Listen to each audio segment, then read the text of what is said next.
wrong or incorrect to believe a bunch of unnecessary assumptions. The point is that we as human beings, we would rather be right. We would rather have a worldview that's likely to be correct than not.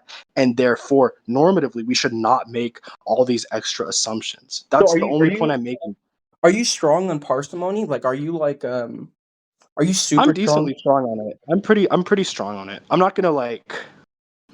Yeah, okay. I'll just leave it out. I'm pretty strong on it. Okay, so like, why not be like a solipsist? Why not be a solipsist? Yeah, they don't multiply entities beyond necessity, and I think they can perfectly explain the data. Um, it's because I think that there's information that I observe that um it just leads me to believe that solipsism is not the correct position to take. And furthermore, I think that if I were a solipsist and my actions abided by those principles, I think I would actually be putting myself in further harm's way than not. And so normatively, I would still say that I should not believe in solipsism. But I guess I mean, what do you mean by solipsism? Because I know there's a few branches. So Yeah, like, what specific? just like the external world is just doesn't exist and exists in your mind. And by the way, using your sense data to say like I think there are external facts it is a little bit begging the question, right? Because it assumes that there are like it is an external world beyond yourself. And so if you're really strong in parsimony, then you would probably accept Yeah, solipsism because any sort of experience you have through your sense data is going to be reducible down to just your mind. no, but if I only hold to solipsism that the external world isn't real, then I lose so much explanatory power over the world that I live in. So, for example, if I did believe in the type of solipsism that you're describing, I would probably expect that I would just never get injured, or that things would just work properly on my first try as I want them to. But that's not the case. Sometimes I accidentally break shit. Sometimes I break my phone when I don't mean to. Sometimes I step on something and it hurts, even though I don't want to feel the pain sensation. So, if the external world doesn't exist, then why is the world that I'm observing not dictated by my wants and desires, by my mind? There's some gap there that needs explaining. And so parsimony doesn't really apply here because believing in an external world that exists objectively, that offers more explanatory power. That seems consistent as opposed to just believing it's just me, But just all my the mind. things you just said are reducible down to one's mind, right? You breaking things can just be a Right. byproduct of your mind. You things not going your way could just be a mechanism how your mind functions, right? There is really no way to No, escape like the solipsism stuff, right? Anything not you at sort of all. end up describing, there's just going to be some unknown mechanism behind your mind that explains why that particular thing happens. No, but I'm not going to assume that there's unknown mechanisms because, again, ironically enough, you saying that they could be explained by unknown mechanisms is just adding an unnecessary assumption. I know my mind pretty well. I know what my desires are. If my desires do not align with reality that I live in, which often they don't, then that's pretty strongly hinting at the idea that my desires, my mind, are not one with reality, that there's something beyond them. Sure, you can say it's possible that there's some sort of subconscious mechanism I'm not aware of that can explain this.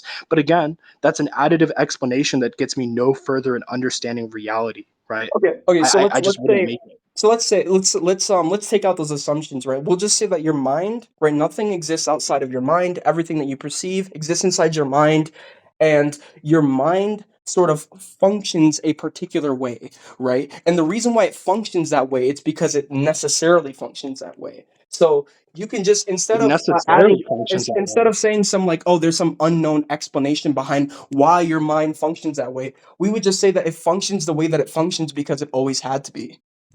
But then I have no predictive power over anything. Like that's the cost benefit. That's the cost trade off of what I you would just disagree said. with that. I would Is that disagree with if that. I have no control, right? Essentially, you're saying that my mind is observing these things as it is because it's necessarily the case. It's just within the nature of my mind to always be that way.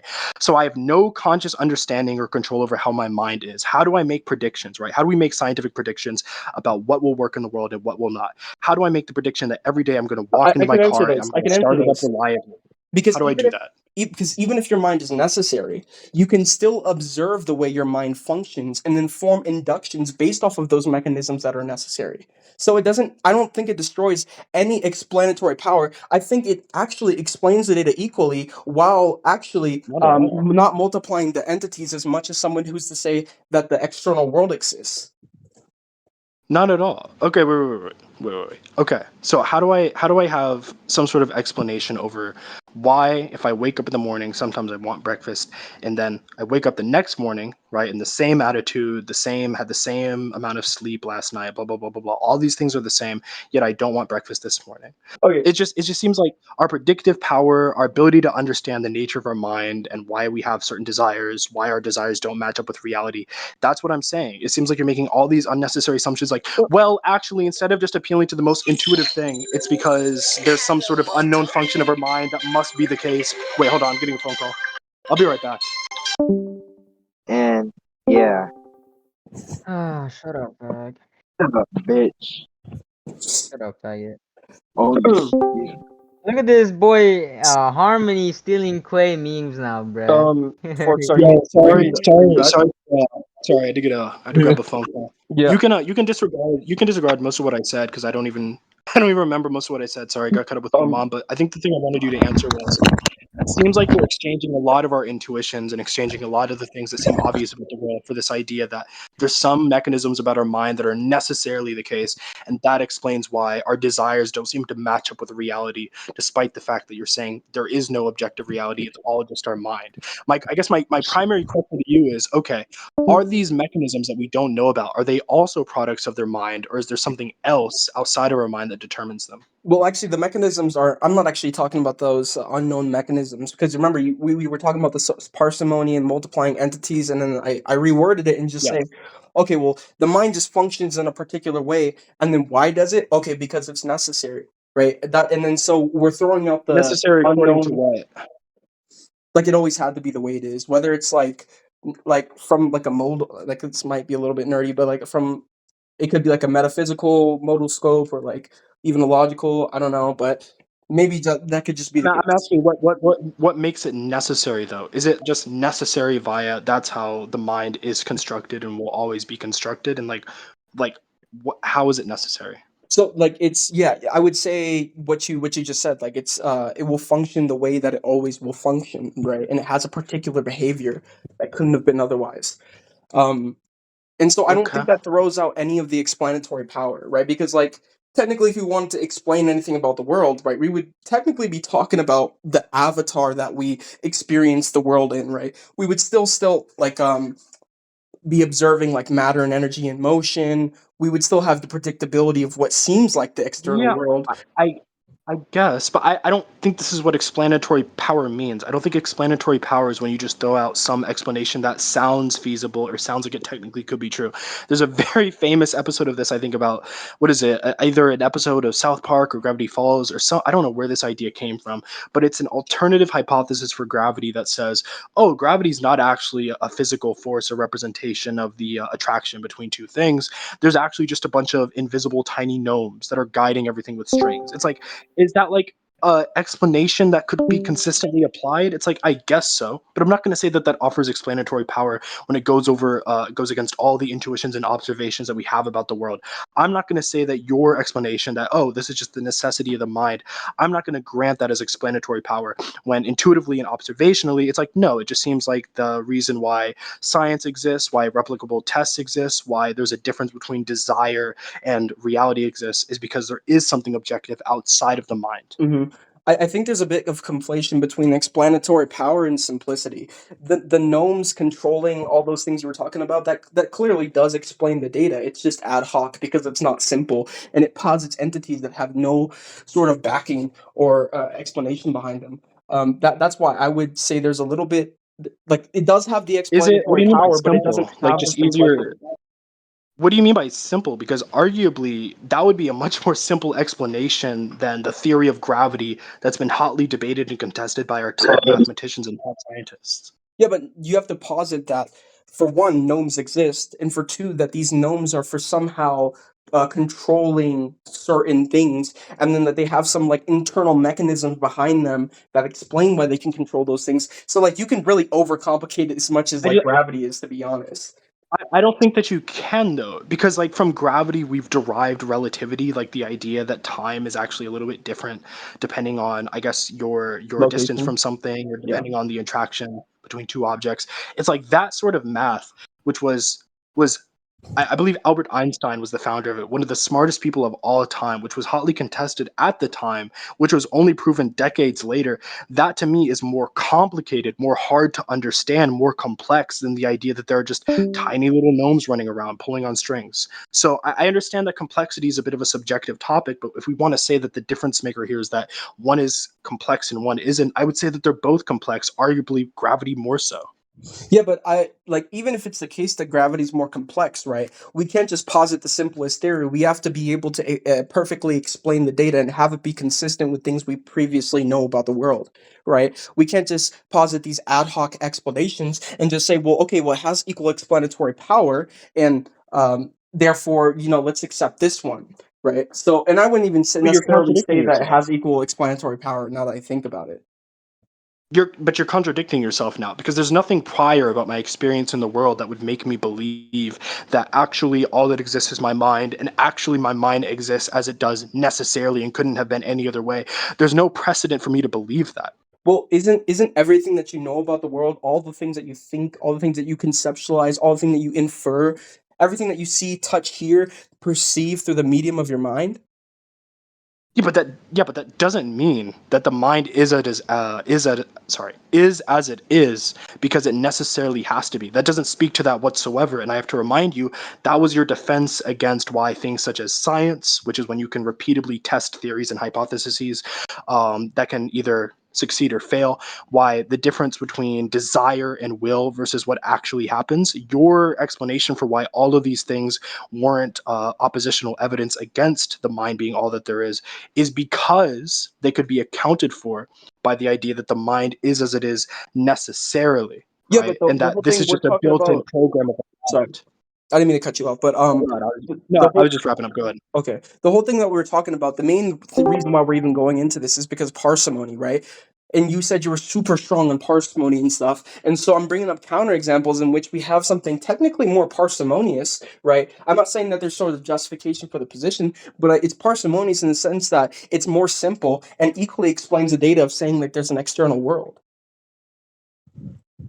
Yeah, but one of the things that you mentioned, this is why I said you contradicted yourself, but one of the important things that you mentioned is that in order for something to be explanatory, it has to coincide with some experience you have within the world. It has to coincide or explain phenomena that you've experienced in the world. And there's just no basis for that when you're talking about our mind being all that there is, and that all the science that we observe, all the distinctions between what really happens and what we desire to happen, that all of that is just our mind playing as it must necessarily. That's just what we must observe because the mind is structured that way. There's no precedent for that. And so if we're going to apply some sort of principle of parsimony, if we're trying to use parsimony to determine whether or not that's a worthy assumption, we're going to say no, because it doesn't explain or align with anything, any experience that we've ever had before now. In fact, it goes against all of our intuitions regarding those. But hold on. So you understand that you're gonna have to say the same thing about like the external world, right? When you ask the question, okay, why does the external world, behave the way that it does? If you hold the view that the universe always existed, then you would just answer the question well because it had to be, right? And that'd be the same statement that I'd be making about the mind. And so in that instance, I don't think I'm making an extra statement. I would just be calling something necessary that you would also be calling under your theory. No, the difference is that I'm not 14 billion years old. I wasn't there to experience the Big Bang. I wasn't there in the primordial ages to see the creation of the universe or see whether or not it always existed. So my experience with that fact of the matter is going to be so limited in sample size that that's not going to be the determining factor of whether or not that's true. Okay, so this is a little bit, I don't mean to do this, but this is a little bit begging the question, right? Because you said that, well, I wasn't there in like the primordial ages, and I wasn't there with the Big Bang. Well, under that just supposes that those things actually happen, right? Under a solipsist view, that's not necessarily the case. No, you just ignored the other side of what I said because I did address this. I said, or I wasn't there to acknowledge or experience if the universe is infinitely old, if it always existed. That was something I said. So Yeah, I said, when you're proposing that those are the two sides of the dichotomy, that it either always existed or that it came into existence at some point in time, well, I don't have experience with either. The So issue with I don't have the requisite experience required. Mhm. Yeah, but you're implicitly trying to separate the universe and your mind to say, well, I wasn't there to know if the universe always existed. Well, if it is the case that the universe is only exists inside of your mind, then of course it wouldn't have always existed unless you have. So that you kind of separated them and said, well, I wasn't there, implying that they're you don't know the age of the universe outside of the mind, which is what we're talking about. That's why I'm saying it's a little bit begging the question. Well, I don't know how relevant this is. I would dispel the idea that everything exists inside of our mind in other ways, as I have in this conversation, without it being relevant, whether or not, without the origin of the universe being relevant, is what I'm trying to say. Like, I object to the idea that you're proposing, regardless of the whole talk about the universe and whether it's all in our mind. Yeah, I So I don't mean know how. that's why this whole like little weird subtopic that we're on is just because like I'm just curious why you're not even a solipsist if it's more simple, right? On your guys' theory, right, of the external world, and I guess my theory because I'm not a solipsist, but you guys posit that things exist independently of whether I see them or not. But the Yeah. solipsist doesn't, right? They just say whatever I see is that in which exists. Yeah, but the point of parsimony is not to just make as few, okay, it's not to just make as few assumptions as possible in the literal sense, where you only assume, I think, therefore I am, and nothing else. The truth of the matter is that we have experiences, and that what you're proposing, the solipsism worldview, right, it wouldn't be consistent for me to follow them. So I've already brought up the problems of why I don't believe in solipsism because of the existence of science, repeatable tests, because of the existence of our desires not being realized into reality. It also comes in the format of, okay, I have people that I really, really love and care about. There needs to be some sort of explanation for why I have these genuine feelings, especially because if what you're proposing is true, that means we're the only sentient being that there is, okay? Humans are really good at determining whether or not somebody is sentient, right? That's why we have the uncanny valley. That's why we're able to determine that something is not quite right, that a doll, that a human figurine is not sentient, that a robot replicating a human is not sentient, okay? Yeah. So as I look through my life experiences, it's like, okay, I can reliably determine if something's not sentient. I think that these people are sentient. I'm 100% certain of it, and I deeply care about them. There's just all of these experiences that I have that if I adopted solipsism, I could either no longer account for or I would have to cast aside, which frankly, I don't even think that I could. I don't I think don't that's know. true. Open Are question you a to you. determinist? Because like there's a huge issue with like moral responsibility, and I don't think people like I don't think if objective morals aren't true, then like you can't act as if there are some objective moral truths, right? Because remember, I don't. there's what's true in reality, and there's what's useful, right, to your personal life, right? Just because something has no utility doesn't mean that it doesn't actually map onto reality. Now, it's a good way to act in the world by just accepting things to be true if they provide utility for the majority, but that's not a truth maker of what's real and what's fake. Yeah, but everything that I spoke to are things that I think are genuinely real. It's not the equivalent of me being a determinist and me recognizing that moral agency doesn't exist, but still treating people like they have moral agency because, well, pragmatically, that's what you have to do. It's like, no, these are things that I literally cannot make sense of the world if I like adopt solipsism. It's like if I adopt solipsism, how what happens to my senses, which have reliably told me that these people around me are sentient and worthy of love? Are those senses just no longer valid? What happens when it comes to if I jump off of a cliff and I die? Right? Just solid. Like, why does that happen if everything is just my mind? Why can't my mind just counteract this? And I know that you gave the quote unquote explanation. Well, it's like, well, your mind is just hardwired to observe things this way, right? That's just how it must be. But that's not a very satisfying answer. There's nothing to support that. Nothing in my past would shine evidence on that. I'm just not going to make that assumption. There's I'm other assumptions I can make, like the external world exists, that infinitely co-aligns with my experiences and observations Yeah, much better. I mean, so I don't get why like believing something's true means you have to act as if it's true. Like I'm sure all of the anti-moral realists, sort of act like people objectively deserve, love, respect, and preservation of, um, human life and stuff. I don't think they act differently, even though they don't think it's like true mind independently. So I don't see why you couldn't just like adopt the view of solipsism and then just like act as if it's not true in the sense that even though these people aren't technically like real in a sense. You know, you could act as if they're real because it makes you feel better, and that's how you provide the most utility. Yeah, the difference is that the nihilist would make the truth claim that uh, morality isn't real, blah blah blah. There are no true moral claims. I don't make a similar truth claim. I make the truth claim that actually things seem to exist outside of me. There are things outside of my control, which would be very weird, which would be very unexpected if all that existed was my mind. I trust in my senses, and my senses tell me that okay, these people are sentient. These are real people. I can decide between them being real and the uncanny valley of dolls and animatronics. I know those are not real reliably, right? What happens to that? These are truth claims that I'm making about the world that do not fit in with a solipsist worldview. This is like trying to fit a square piece into a circle hole or whatever you would have it as. I don't know. But To me, I'm a yeah, little bit confused because it just sounds like you can't act differently than like views you adopt. Like, is that true? the truth claims that I adopt, I try to act in accordance with them. And solipsism does not act in accordance with the truth claims that I adopt. Are you a moral realist? No. So why do people why do you okay, well I'm not going to assume you do, but I assume you do. Like, don't you sort of act in a Yes, I sense that yes, morals are I already know. objective? Yeah, of course. But okay, I acknowledge that people can act in a way that is not in accordance with their views of reality.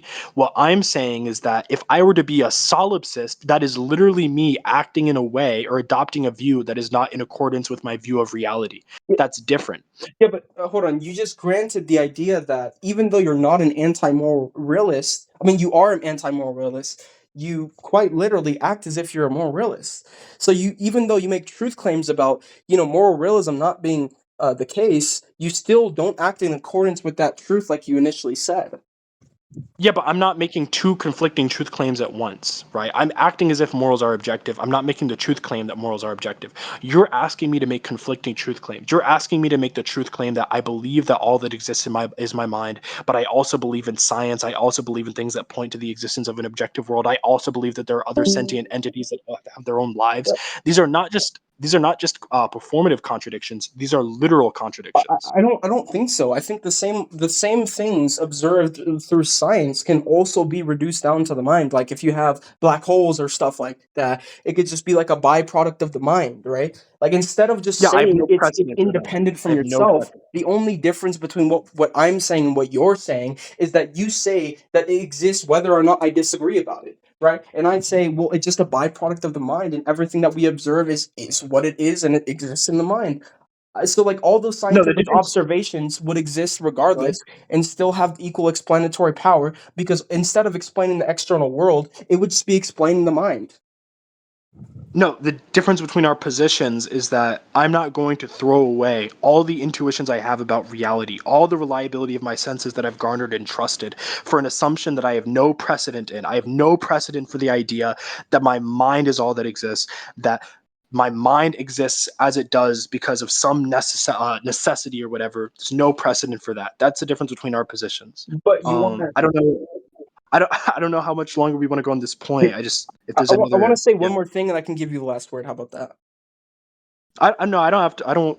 It's not about having the last word. It's just we've been on it for a while. Yeah, yeah, yeah. I was actually about to say I wanted to wrap it up. I kind of forgot what I was going to say. Then we can just leave it. We can just leave it like that, I guess. Okay, yeah, that's cool. Oh, by the way.